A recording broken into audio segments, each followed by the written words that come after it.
I'm Eric Miller. I'm here with Jean Detjen. Jean is an artist, an art advocate, an art collector, an artist agent, a curator, and a writer and a model. Thank you for joining us today, Jean. Glad to be here. Thanks. Are you originally from Wisconsin? Yes, I was born here. I was born in Milwaukee, and I grew up primarily in Oshkosh. Okay. I lived for many years. I went to college away, and then came back to the Fox Cities, settling in Appleton to raise my own family. So I've been here for quite a long time. Oh, nice. And where did you attend college? I went to the University of Notre Dame in South Bend, Indiana, and I majored in American Studies. Okay. But my emphasis was fine arts, journalism, communications, and social sciences. So all stuff I love today. I'm a big ambassador for the humanities, so definitely have similar interests today and very curious about all that stuff. Terrific. Let's see. After graduating, did you have any jobs that were related to the arts field? Well, initially I was more going into the writing aspect of things. So I was doing public relations, marketing, things like that. So while I always loved the arts, I wasn't employed necessarily in that field. Okay. But one thing I did do while I was raising kids actually was I founded a nonprofit called Project Starfish. So in that way I was trying to give kids opportunities who are disadvantaged to be able to engage in extracurricular activities at their school. So they could be involved in the arts. Oh, nice. They could go to camps, foreign language opportunities, really anything that would be a co-curricular to enhance their learning. So I didn't want financial barriers to be an issue. So in that way I was able to bring the arts and other enriching things to kids that may not otherwise have those opportunities. Terrific.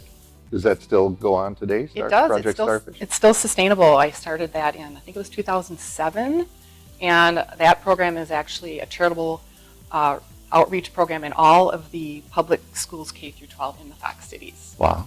So it's sustainable, which was my goal, and now that my kids are grown and I'm not as involved in the schools myself, it's, the template is out there and the schools are raising their own funds to sustain the program and getting their own communities engaged.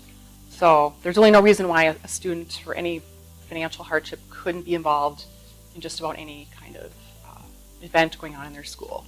Have you ever heard back from any of the students that went through the system? Yeah. I mean, there's one that said he got into the arts, he was teaching and he learned a multitude of instruments, and I know schools that are still doing huge fundraisers and they've said it's changed the lives of a lot of kids. Oh, that's fabulous. Sometimes it's just as simple as having a shirt and tie for a choral production, or if you want to go out for the play, just to be able to fit in, get a yearbook. Sometimes it's those simple things, or transportation to something. So there really was a lot of avenues that we were filling gaps for. And I don't know they'll always hear those stories until maybe 10, 20, 30 years down the road. Yeah. But it is great when I will sometimes randomly hear somebody who say, I'm so glad that program was there because it really helped. That's great. Hear my kids or something. So. When did you first realize that you had this passion for art? Well, actually, since I was really little, my parents would ask me what I wanted to be when I grew up, and I would always say an artist. Didn't quite go into the traditional field of arts, being like, say, a fine artist or painter or something like that. But writing was always my favorite thing to do. And so I did, in some ways, pursue that profession in getting into PR marketing. But for me, it was really too metrics-based in the way things are and spreadsheets, and the creativity that I was looking for in that field wasn't really there. So I did find ways to get involved, worked with Mal Music for the first couple of years as it was getting off the ground, which was really exciting. And, interesting. And I was really excited about the charitable component for the music outreach piece, which really connected to Project Starfish. Yeah. So there's a really good fit there, and that way I was kind of going back to my roots as a kid. And I played the piano growing up. I did ballet, did a lot of writing. My parents took us to lots of productions, symphony, operas, you name it. So I definitely was exposed to all that growing up and had a lot of experiences growing up in the arts. So I think I'm kind of living that vicariously through all the people that I work with today. Nice. Very nice. When you discovered that you had this love for the arts, how did that change your life? Well, for me, I think pursuing a career now as more of an entrepreneur in the arts, and I wrote an arts column in C newspaper, for example, and I did a music series, and working for Mal Music, etc. For me, it's a midlife thing where I kind of had this awakening where I really want to make a difference in something I think is really important, and I feel that the arts have a really profound power to connect people and uplift people, and it's the voice of the voiceless, and it's a way to communicate in ways where sometimes there's no other way to express oneself. So it's a primal language. It's something that we all should have access to, an opportunity to express in that regard. Mm-hmm. So I feel that it's sort of my legacy. My work is to advocate for the arts and for artists. It's important. Great. Your passion certainly comes through. Yeah, even just Yeah. discussing this. People do tell me that a lot. Yeah. I think maybe that's the greatest gift I can maybe bring to my advocacy is to show that passion, because it's really coming from an authentic place. When I see arts programs being cut at schools, or I see the arts becoming prohibitive for financial reasons, it really empowers me to really want to do something to change that. So, and it really does take a community. It takes people working together collaboratively and in partnership. And it's bigger than just it's fun or it's therapeutic or, it's entertainment. It's really deeper than that. It's kind of a great equalizer. It's democratic in many ways, and it lifts up communities. So I think as we see a lot of economic development conversations come into the fold, we talk about how important it is to have arts and culture be something that we invest in to keep communities vital. That affects everybody. Yeah. So even if you don't think you're an artist or creative person, you want to have creative people here that are bringing arts and culture opportunities. That's going to bring you the restaurants and the cool coffee shops and the boutiques and the events, things that bring people together. Like here, Mall of Music, or the farmers markets where there's entertainment and music and dance and culture, things like that. If that goes away, that's going to also prevent the young workers from wanting to live in that community. Mm-hmm. So what is important is that you can work with business leaders,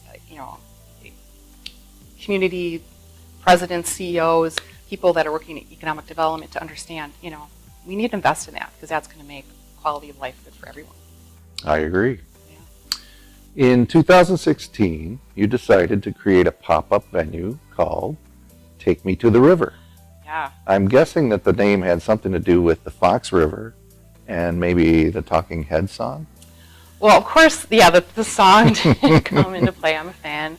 But it kind of like what I was talking about before, it's the whole thing of community, and the river literally and figuratively is this tributary which connects people. Mm-hmm. And water is life and all those kinds of things. But when you think about where we are here in the Fox Cities, where people wanted to come here and settle and Mm-hmm. create a quality of life for themselves and the community, it really was on that water. It symbolized people connecting in that way. So in my art exhibition, I was trying to make a metaphorical statement in that we bring all these art forms together, that it's a community building thing, and it sort of builds connection, and it tears down barriers. Oh. So we had all different art forms expressed: visual art, music, dance, storytelling, poetry, spoken word, Mm-hmm. fashion, food. So all the senses were engaged, and that was the intent of that pop-up, which surpassed the wildest expectations that myself or any of the artists could have ever imagined. And of course, it created a series of other pop-ups, but I think we had like 700 people come. Yes, I remember hearing that number. And that was just with very grassroots social media advertising, very word of mouth. And it was a night where there's sporting events going on in the heart of the valley. And this was in Kaukauna, right? So who was expecting like cars to be lined up at the parking lot? We ran out of toilet paper, wine, beer.